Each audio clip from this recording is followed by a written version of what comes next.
Ladies and gentlemen, and everything in between, how are we doing, guys? What's the happy haps? What's going on with you? What's going on with your job?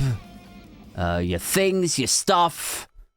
Whatever you got going on in your life, and however crazy, however chaotic Newsland has become with the prospect of nuclear war in Ukraine, Israel and Gaza, awfulness, Trump being president again, Keir Starmer only last week, pretending he was Nigel Farage. However chaotic and awful things have become outside there, I invite you now to take your mind off it by joining me for the next 45 minutes as once again, guys, we try to make sense of the senseless. We try to reckon with the reckless and reason with the unreasonable. Now, tonight, guys, I wanted to I wanted to talk about the EU-UK trade deal, is it? Is that what they're marketing it as? I think it is. Well, it's a trade deal. It's a reset. That's what they called it, isn't it? It's a reset. I wanted to touch on that because, you know, all the Brexiters have been so hilariously fun to mock and maul the last couple of days. You know, people like Richard Tice all over Twitter, all over the news shows saying, like, whatever happens with Keir Starmer's deal with the European Union, we cannot give up our Brexit benefits. And thus commenced the biggest communal mocking / roast of a UK politician in my living memory. What you can't do is give up the benefits of Brexit. You know, just a slew, a buffet of social media accounts from people I know and people I don't know, all of them going like, what benefits are they? The benefits of Brexit. What Brexit benefits, Dickie? Could you fill us in a little bit here? Could you tell us what Brexit benefits you're worried, that you're concerned that we might have to give up? The benefits of Brexit. Because we've been looking for 9 years, and I don't think we found even one, Rich. Elusive little fuckers, aren't they? These Brexit benefits. So I wanted to talk about that for a little bit tonight. You know, I thought maybe we could promote the Patreon meetup, the YouTube channel members meetup. That's on Saturday, the 7th of June. If you're a member of the channel on YouTube, if you are signed up to the Patreon, consider yourself cordially invited to this latest Patreon meetup, which is Saturday, the 7th of June. So it's only a couple of weeks away. And we shall all be meeting up somewhere in East London, probably for a few drinks, and, you know, we'll do what we always do, which is put the world to rights over its many, many wrongs, right? So I wanted to talk about that. I wanted to talk about the EU reset, all of that stuff. But first, guys, I have been interrupted this evening. Interrupted. We got a breaking news story tonight. It's a special report. I'm sorry to tell you guys that David Geffen, famed late 80s and early and mid 90s label rock titan, David Geffen is getting divorced, guys, from his go-go dancer husband, Donovan Michaels. Guys, David Geffen and Donovan Michaels are getting divorced. This is a breaking news story. It's very sad. You know, I want to bring it to you first on this podcast, this scoop. It was only right that we interrupted normal listings, normal itinerary to bring you that breaking news story. David Geffen, Donovan Michaels are getting divorced after 2 years of marriage. Only 2 years. They've been married. And there's no prenup. I don't know why it makes me laugh. It does. It just... I'll tell you what there is. There's a 50-year age gap where a prenup should be. That's what there is. There should have been a prenup between this guy. I don't even know how old. How old is David Geffen? Man, got to be in his 80s.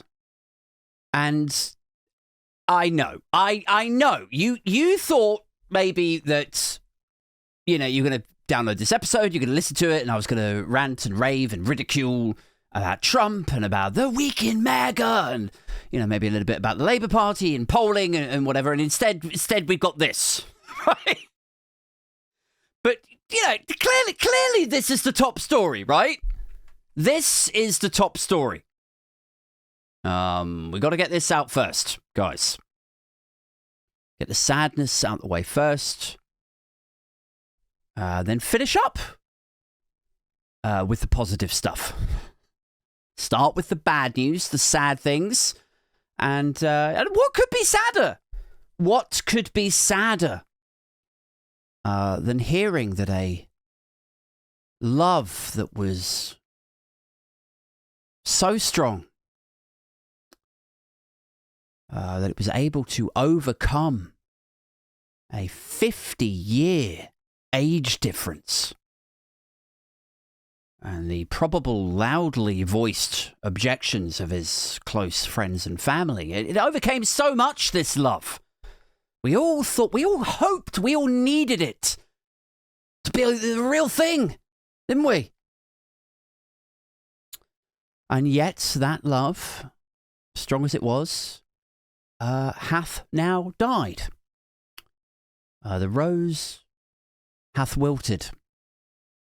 The petals lay rotting. Love is no more. And it's very sad. People, listeners, viewers. Honestly, I'm devastated. Should we read a little bit more about it? I can already hear all of you going like, no, just fucking move on. I'm going to get into this, all right? I'm emotionally invested. I'm sad about this. It says David Geffen, 82. Oh, he is 82. Okay. David Geffen, 82, is getting divorced from Donovan Michaels, his 32-year-old child bride. It doesn't say that really. It's not. They haven't called him the child bride. I'm just. Anyway, it says after 2 years of marriage. 2 years of marriage, this loved up couple are knocking it on the head. And, thank God it's legal to get gay divorced. Is what I'm thinking.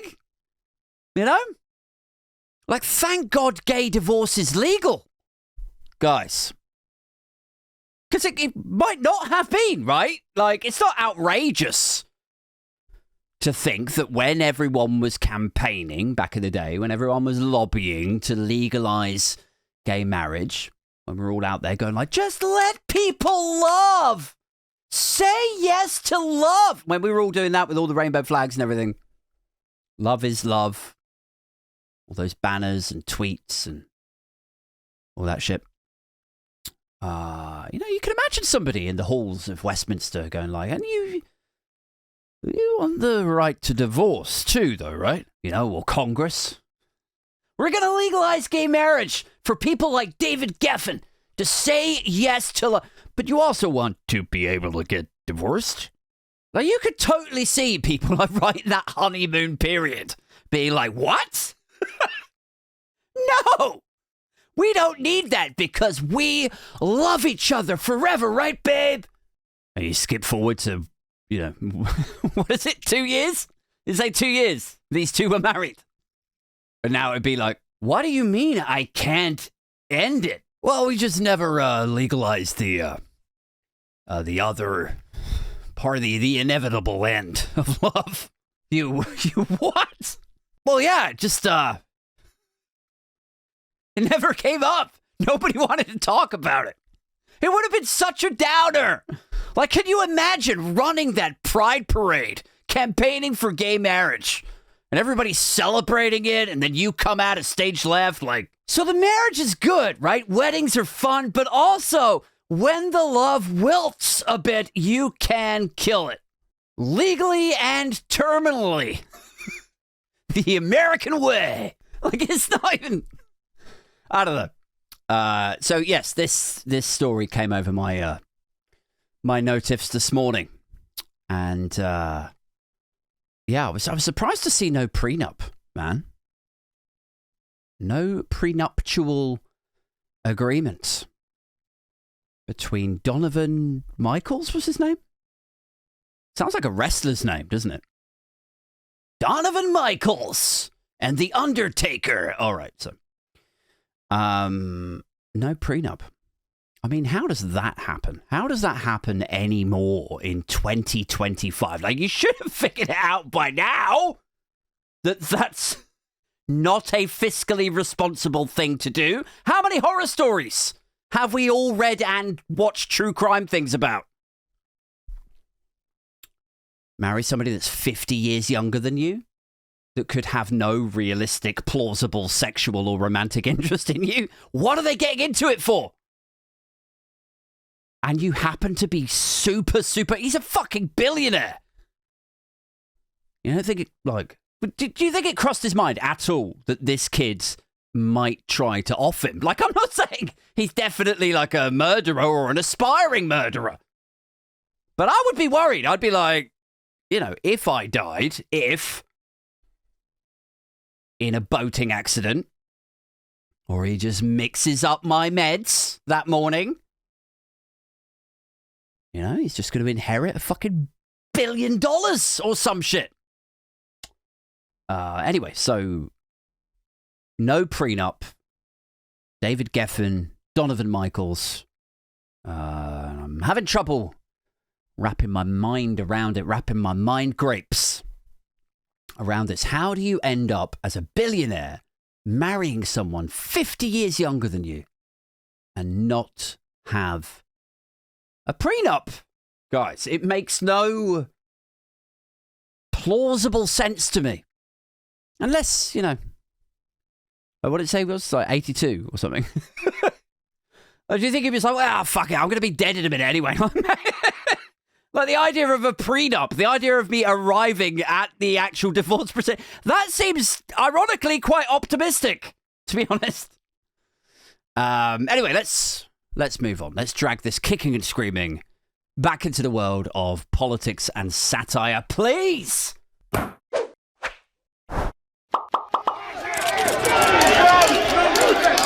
So, what else is going on, guys? What else is happening? Should we cast a glance over to our North Atlantic cousins, our Judeo-Christian cousins? Can we say that about America?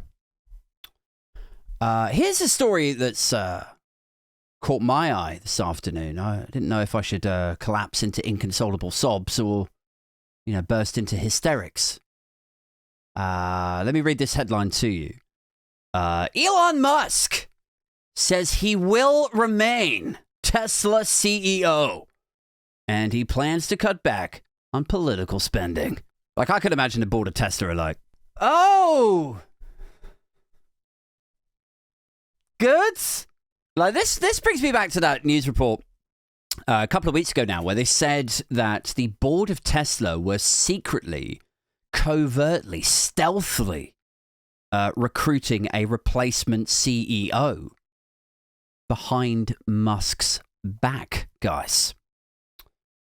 Such was their discontent, such was their disgust, the Nazi salutes, the appearing at the AFD rally, the close alignment with JD Vance and Donald Trump, of course, jumping up and down weirdly at the rallies, the tanking Tesla sales all across Europe, all across America, the fires in the dealerships, the weirdness of Donald Trump basically cosplaying a used car salesman on the lawn of the White House.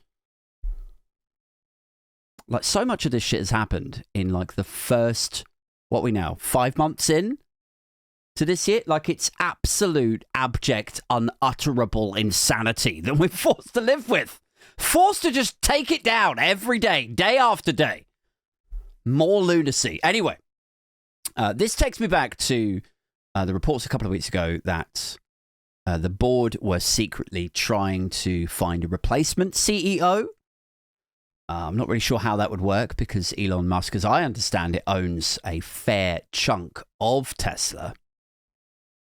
So even if they, did a boardroom vote to say we don't think you're the CEO for us, I feel like as the majority, is he a majority shareholder or am I talking out my arse? I feel like it's his baby, it's his business. So even if they pushed him out, like, he's still the majority shareholder. You just wait till the next shareholder meeting and be like, I vote for myself to go back in as the CEO again. So that wasn't successful. And apparently he had a negotiation behind closed doors. And the output of that negotiation was ostensibly like the board saying, your political character and the insanity that you just drip with in your interviews, in your rallies, your podcast appearances, like, it's just, your relationship with your estranged daughter, the allegations that you pulled out your dick on a private plane and asked the masseuse on there to start jerking you off. Your ex-partners who go on Twitter and go like, we've been trying to get hold of you. This is the only route left is to shame you on X. Please, could you pay the alimony? Anyway, get to the point, 8. Apparently they said, here's your ultimatum. We will all, walk out, or we'll sell our stock, or we will demand a new CEO unless you wind down the political insanity. And he said, okay, well, you know what? I'm going to, my job at Doge is done. That was the way that he tried to style it out. So that was 2 weeks ago. And all the talk of a new CEO died down. Now he's sort of formalizing it and saying, I'm definitely staying on as the CEO and I will definitely wind down my involvement with politics, which I think is, it's got to be a bit humiliating for him, hasn't it? To basically be the richest man in the world. He owns Twitter. He owns Tesla and SpaceX and Neuralink, the Boring Company, all of these, I guess, successful corporations. I don't know much about Neuralink and the Boring Company. But to then effectively be spanked. He's had his arse spanked, hasn't he? By the people who work for him. They've been like, if you don't start reining it in, if you stop appearing at the Nazi rallies, we can talk. We can stop hunting for a replacement. We can stop plotting and briefing against you. If you stop the craziness, Elon, then people might stop, plotting against you. You could still go to Mars. You could ride this whole thing out. And in 20 years' time, liquidate your Tesla stock or whatever else. You could get to Mars, Elon. There is a way out of all of this for you. As crazy or as unacceptable as your conduct has been, not every hugely offensive and unacceptable CEO needs to end up like the fucking guy from United Health. It doesn't have to be that way for you, son. There's the billionaires in the submarine who were poorly advised by God knows who. There's the former Hewlett-Packard duo. Do you remember them? Who did they piss off with their acquittal? And then there's the United Healthcare CEO. It doesn't have to end badly, Elon, for you. You could still fix this, mate, if you just rein in the unacceptable conduct a tad. Elon would be like, all I did was goose step a couple of times. Like, you can't even goose step.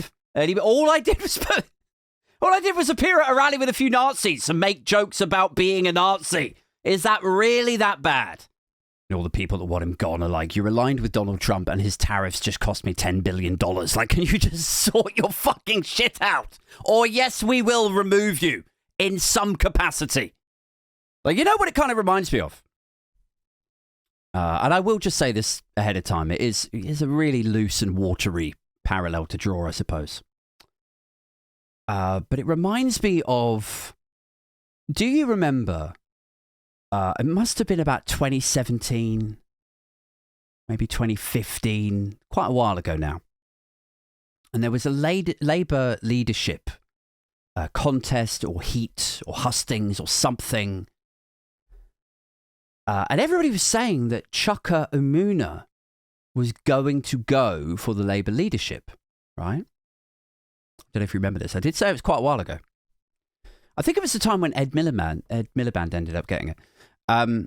Everybody said Chuka Umunna was going to go for it because he was, young, relatively young for a political leader. He's quite good looking, very presentable. And this was not long after the Blair years, the New Labour thing. He looked like a professional politician. He looked the part, man. He's a good communicator. And so everyone was like, oh, this is Chuka's time, man. Chuka's got it in the bag. So he does.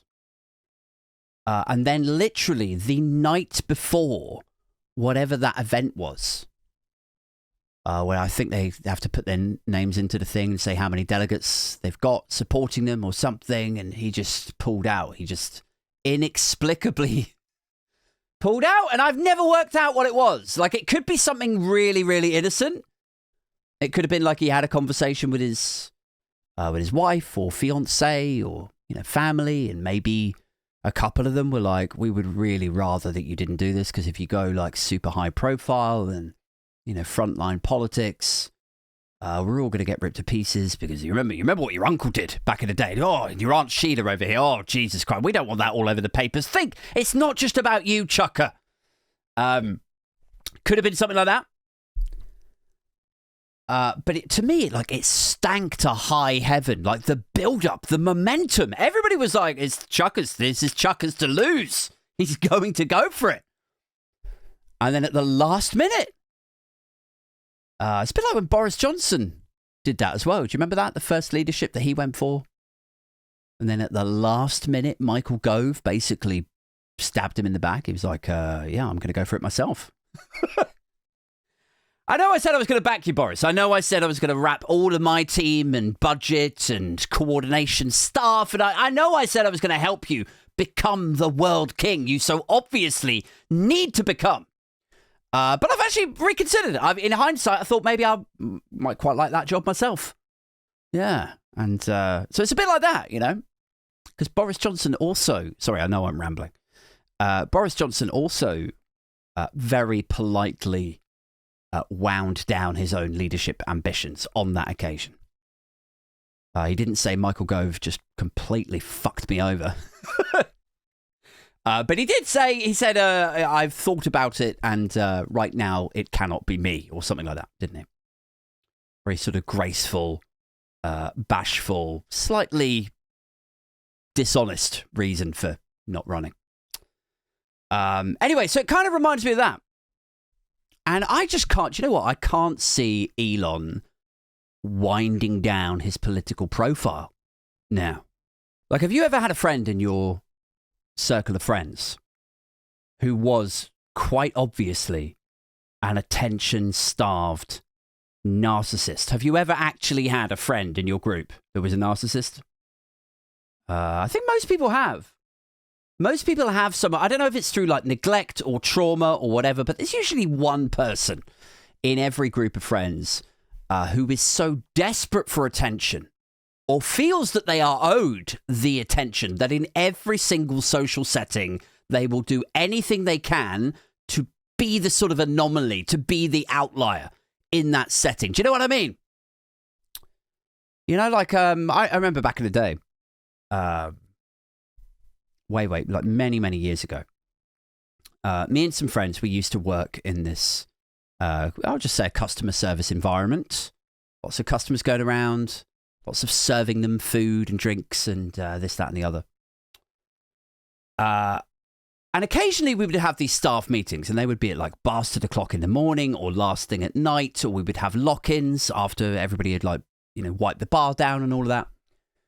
And I remember there was like a sort of staff meeting kind of thing, and everybody had to sit around the tables in the bar while the manager goes up and then gives a speech about how much money we've taken that quarter and what it means for the business, and if we need new staff in this area and what these guys need to tighten up on. It's like standard, very boring staff meeting in this customer service environment and business with about probably 30 or 40 incredibly bored staff members who really don't want to be sat there in their own free time. Like just sat there going, oh, I don't want to be here. Can we go yet? Can we go now, please? Now, why am I bringing this up? Because there was a friend of ours who also worked in that place. And I remember that meeting. And he just could not help himself. He just had to, like, everyone else is sitting on the tables, nicely, obediently, neatly. And he just had to sit up, like, above in a thick, like, to be the outlier, to be the anomaly. And we were like, why are you sitting all the way up there? Like, we're all, like, what the fuck is your problem? And he was like, I just like sitting up here so I can see all of you. And we were all like, well, you can't see us if you just sit down here. Is there some sort of invisible cloaking device? Go like, how the fuck do you serve the customers? You can't. And he's like, no, I just like the angle. I like being up here so I can look down at everyone. And we're like, look down on everyone, right? Okay. And then after a while, we sort of, got him to admit, he was like, oh, I just like sitting up there because it's a bit different. I can stretch my legs out, but it's a bit different. It's my place to sit then. Not like everybody else sitting on the normal chairs. Like he sort of admitted it. It's quite sad in a way. He was like, I like to sit up there so, people will notice me a bit more. I might, sort of stand out a bit when I'm sat up there. And then just as he said that, this girl walked past. And she was like, well, you definitely stood out. Like you sat up there so everybody had noticed you. Everyone did notice you. Everyone noticed your friends roasting the shit out of you, making you look like a right tit. Mission accomplished. So yeah, I can't imagine Elon winding his political profile down. I think when you have somebody that is as much of an obvious, well-documented narcissist as Elon Musk inarguably is, I think you'd be hard pushed to aggressively remove him from the political limelight and indeed from the rolling 24-hour news cycles in the way that he's grown accustomed to. Like I'm reminded of that, I don't want to say it's an expose, it wasn't really a big scoop or anything, but it was like an email that leaked way back now. And it was to do with the early days of Tesla. And Elon Musk was really upset that in some news coverage, in some sort of like PR launch kind of thing, he had been referred to only as an early investor. That was the extent of like what his relationship with Tesla was, according to this news piece. And he was incensed by this. He wrote back to the guys in Tesla who were coordinating PR and the founders, like the legitimate founders of Tesla. And he said he objected to being referred to as such. He wanted to be known as one of the founders. And a key architect and somebody who had designed the cars and all of the input that he had put in to that first load of like Tesla Roadster, like all of that shit, that period. Like it wasn't enough for him. Like it wasn't enough to be, no pun intended, in the driving seat of a successful, exciting, pioneering new company. Like he wanted the limelight. He needed that spotlight on him. So yeah, I don't know, man. I feel like this recent move into sort of threatening him to wind that shit down, I just can't see it lasting. I think he's going to slip up. I feel like he's going to make the same mistake on the right as Gary Lineker has on the left, right? Like Lineker kind of knew that he was on thin ice. Like, if he fucked up one more time on his social media and came out a little bit too partisan, then he was going to be for the chop. And he probably wouldn't get a notice period, and the BBC would be very unhappy, and the tabloids would go in on him, because he's been through that whole thing before, right? He knew that he was on thin ice before. And then he did kind of mess up. He admits that he made a mistake. You know, a lot of people defend him, but he himself has said, you know, you have a right to expect better. I take it all back. I've deleted the post. I thoroughly apologize. So in that spirit, where he's acknowledged his own fault, or his own misstep, I feel like we can say that it was a mistake as well, can't we, guys? Can't we, friends? So I feel like Elon Musk is he's gonna do a Lineker, isn't he? He's on thin ice now. He's got to wind down the political commentary. Elon Musk is gonna be this summer's Gary Lineker, isn't he? How long do you think he'll keep it up for? How long? Maybe we should start a countdown, guys. Maybe we should start a poll on Friday night's live show. How long do we think Elon Musk can reasonably, plausibly keep his mouth politically shut for? How long do we think he could, like, just control the urge to just pull out a goose step to keep those shareholders happy? I mean, that's the real tragedy of this thing. Firstly, is like the share price of Tesla is just going to keep tumbling down, or it's certainly not going to gain traction, gain excitement, or gain investor confidence off the back of the return of Elon Musk. Is it? It's like people aren't excited that Elon Musk is coming back to Tesla. This isn't a second coming. This isn't Steve Jobs 2.0 returning to Apple to steady the ship. You know, Elon Musk walks through the front doors of Tesla HQ in Texas. I bet all the engineers are like, oh, fucking no. No. We almost got rid of him. We almost got rid of our CEO. And we didn't even need to hire a hot Italian from Baltimore to do it for us. Sorry, that's probably in bad taste, isn't it? So the share price isn't going to go up. The other tragedy of this is that it's got me feeling sorry for shareholders. That's something I didn't see coming. Have we got time for a weird news story? Should we do a quick weird one? Let's crack on. Time for a weird news story, peeps.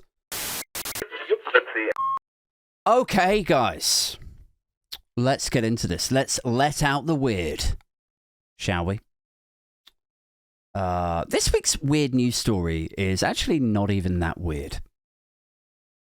It's more just funny, to be honest. It's more darkly, reflectively funny in terms of like where we are now in society. So on my Instagram, like everyone else's Instagram, I get adverts.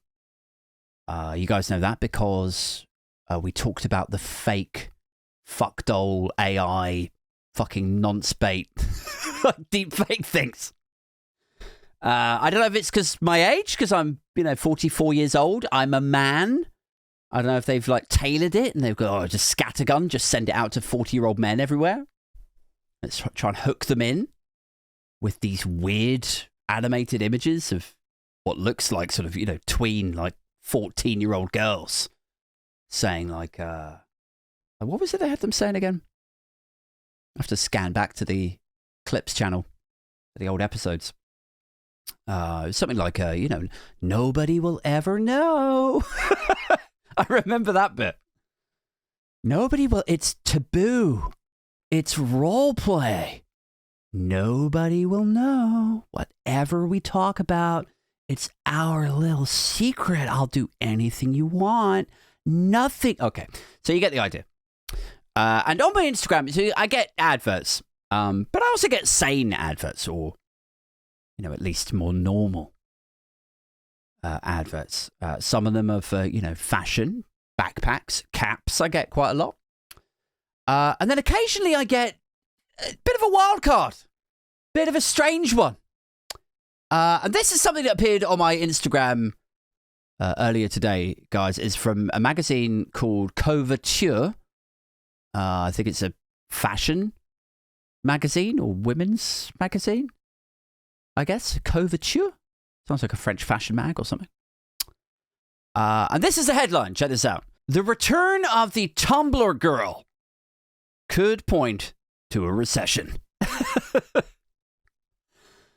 And why am I bringing this up? Why is that funny, Aid? It's because, like for internet users, subscribers of the internet, enthusiasts of the World Wide Web, you will remember there was a period in time, I guess about 15, 20 years ago, when Tumblr was huge. It was gigantic, guys. And the Tumblr girl was a sort of an internet archetype, wasn't it? In case you're unaware. Of a sort of, a young, trendy, up-and-coming, progressive woman, independent, flowery with her vocabulary, funny, witty, and I guess fashion in tune. Fashion forward was a phrase that was being bandied about quite a lot back then. So the return of the Tumblr girl, right? Tumblr sort of had a glory days kind of period, a golden age. And it kind of petered out, I guess, around the same time as MySpace and Facebook blew up. And the sort of thing that it offered, the product that Tumblr offered was like the blogosphere, wasn't it? It was, you can write a blog on our website, and then people can search for those topics and those hashtags or whatever else, and they'll find your stuff, and you could blow up your blog. That way it could become really, really popular. Maybe you'll become a journalist. However, once people learned that it's actually not that difficult to set up your own website, and once other platforms like Medium came along and just went, you know what, we've got a really slick platform. You could just write for us. Looks fucking hella good. We charge people to read Medium now. I don't know if that was always the case. But a lot of these things sort of basically collapsed Tumblr, I think. You don't really hear much about it anymore. But apparently, allegedly, there is a return. There is a renaissance of Tumblr girls out there. Independent female bloggers. And yes, I'm going to get to the point. Like, there's just something so funny about, like, the return of the Tumblr girl, right? Yes, something you should celebrate. In a fashion mag, in a women's magazine, as an independent female journalist, whatever the fuck this Coveteur is, you should be celebrating the return of the Tumblr girl, the internet archetype that represents strong, witty female journalism. The return of the Tumblr girl. She walks through the door. She's like, hey, I'm back. And it's like, you're going to use her as a signifier as a recession. It's like, there's just something so darkly funny. We're acknowledging, we're celebrating the return of the Tumblr girl. But exclusively in the scenario where we use her as a bellwether for something terrible. The return of the Tumblr girl could point to a recession. Guys, could do. I should have known. As soon as I saw the Tumblr girl, I knew we were in fucking trouble. Like, could you get a more perfect exhibit of internalized misogyny than having a female independent journalist? Not content with, like, blaming women for stuff that they haven't done, that they're not responsible for actually in the real world. Not content with that, but just heaping blame on this poor girl for something she could have absolutely no responsibility for. The return of the Tumblr girl could point to a recession, guys. Like, every time this poor bitch walks into a shop, she just wants to buy a new cardigan, and they're like, dude, get out! It's the Tumblr girl! We only scraped through last quarter! You know, she wants to be known for her journalism and her fashion. Instead, she got people fucking around looking at her like she's the Grim Reaper of commercialized clothing. The return of the Tumblr girl could point to a recession. The return of the suffragettes, guys. The return of the suffragettes, God bless them, could point to 2 closed lanes on the M25 this weekend, guys. You got to look out for that. The return of Amelia Earhart could, not saying it, she definitely would do, but it could. If she returned, it could adversely affect your house price.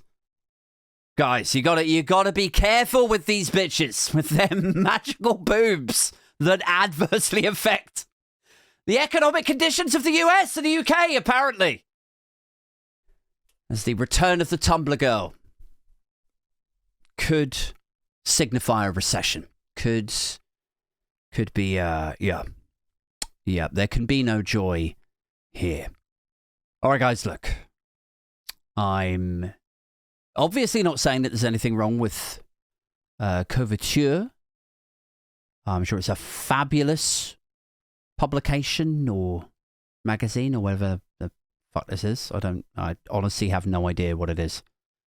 I'm just saying it's a little bit weird that for what I assume is a female interest leaning publication, it is somewhat strange that they aren't outright celebrating the return of Tumblr Girl and instead tying it to bad news. I don't really have time tonight to talk about the EU-UK reset thing. Should we talk about that on Friday night? Are you guys around on Friday night? Would you like to join me for the Friday night live show every week at 7:30? Because last week we played a little game, didn't we, guys? We played the Overton Assault course, where we had to choose which political figures said which quote. So I would give you a quote.